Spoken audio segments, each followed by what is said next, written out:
Hello students. तो आज से स्टार्ट कर रहे हैं हम पदार्थ विज्ञान की एग्जाम सीरीज। तो आइए इस वीडियो को हम स्टार्ट करते हैं, जो कि बहुत ही इंटरेस्टिंग होने वाला है। तो बात करते हैं आयुर्वेद निरूपण की, जो कि हमारे पदार्थ विज्ञान की पहली चैप्टर है। तो बात करते हैं आयुर्वेद का लक्षण, यानी आयुर्वेद क्या है। सबसे पहले आयुर्वेद के बारे में जानेंगे कि आयुर्वेद है क्या।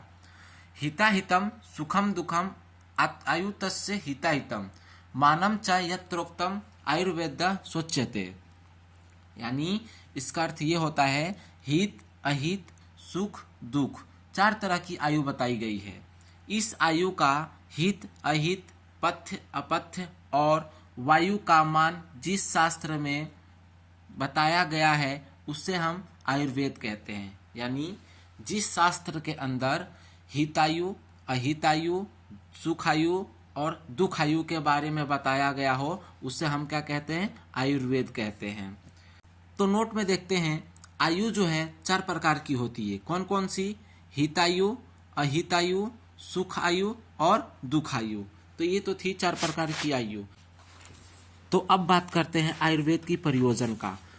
तो आयुर्वेद का दो प्रयोजन बताया गया है। स्वास्थ्य स्वास्थ्य रक्षणम, यानी जो स्वस्थ व्यक्ति है उसकी स्वास्थ्य की रक्षा करना।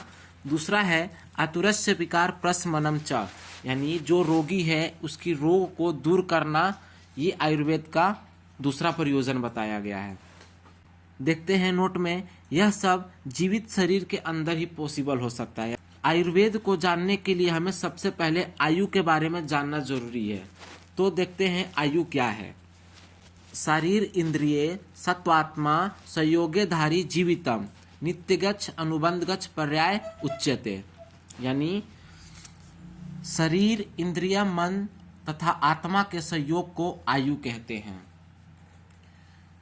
धारी नित्य अनुबंध जीवित, ये क्या है, आयु के पर्याय होते हैं। यानी इसको हम साधारण भाषा में समझे तो इंद्रियों के साथ मन का और आत्मा का संयोग जितने समय तक बना रहता है उस काल या उस समय को हम आयु कहते हैं। तो ये तो था आयु की डेफिनेशन। अब बात करते हैं आयु के पर्याय का, यानी जो आयु के चार पर्याय बताए गए हैं उनके बारे में देखते हैं। तो पहला देखते हैं धारी। धारी क्यों कहा गया है? ये शरीर को सड़ने गलने से रोकता है और शरीर को धारण करने वाला होता है, इसलिए इसको हम धारी कहते हैं। दूसरा है जीवित, यह प्राणों को धारण करता है, यानी ये प्राणों को धारण करता है इसलिए इसको जीवित कहा गया है। नित्य, नित्य क्या होता है? नित्य आयु क्षीण होती रहती है।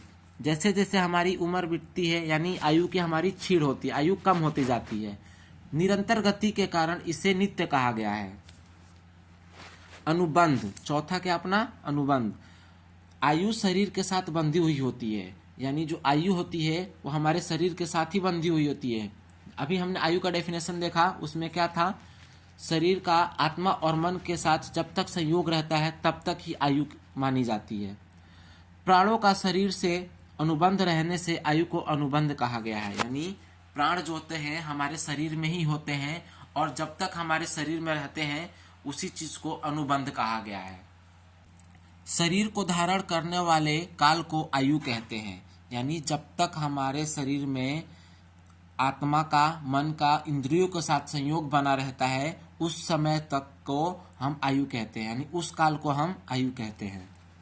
अब हम आयु के भेद के बारे में बात करते हैं। तो आइए देखते हैं आयु की भेद क्या है। पहला है सुखायु।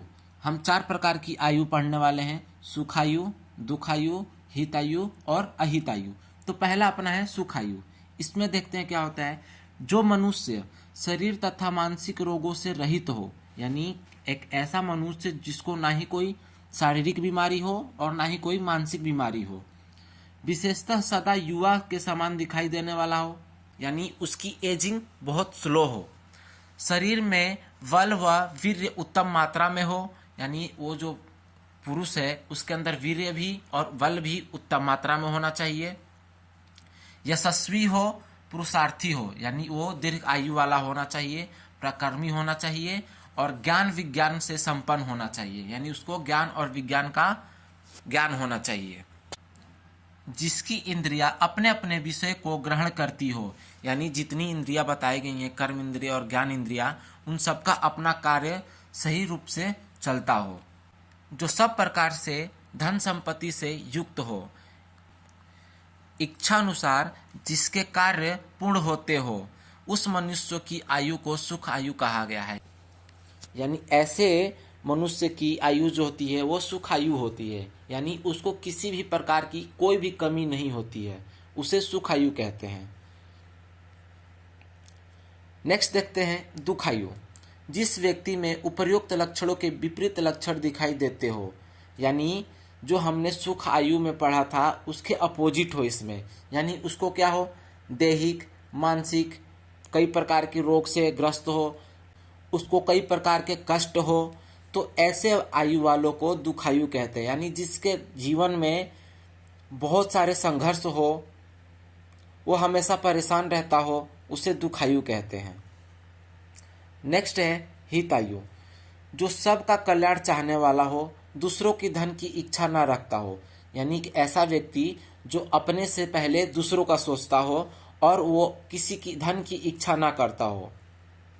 शांति प्रिय हो, ज्ञान विज्ञान से पूर्ण हो, यानी उसको ज्ञान विज्ञान की ज्ञान होनी चाहिए। सत्य बोलने वाला होना चाहिए, यानी सत्य बोलता हो। विचार पूर्वक कार्य करने वाला हो, सावधानी पूर्वक धर्म अर्थ काम का पालन करने वाला हो, वृद्ध मनुष्यों की सेवा करने वाला हो, क्रोध ईर्ष्या मद अभिमान आदि वेगों को धारण करने वाला हो, यानी ना ही वो क्रोध करता हो ना ही वो किसी से ईर्ष्या करता हो, इन सब वेगों को धारण करने वाला होना चाहिए। दानवीर होना चाहिए, ज्ञानवान होना चाहिए, शांति कर्म में तत्पर रहने वाला हो, ऐसे मनुष्य की आयु को हितायु कहते हैं। नेक्स्ट देखते हैं अहितायु। यानी अहितायु क्या है?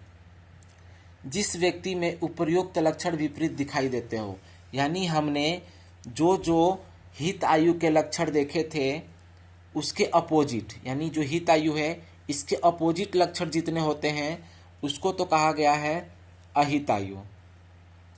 तो ये तो था आयुर्वेद निरूपण। नेक्स्ट वीडियो में हम देखने वाले हैं सिद्धांत, यानी सिद्धांत क्या है और सिद्धांत के चारों प्रकार देखने वाले हैं।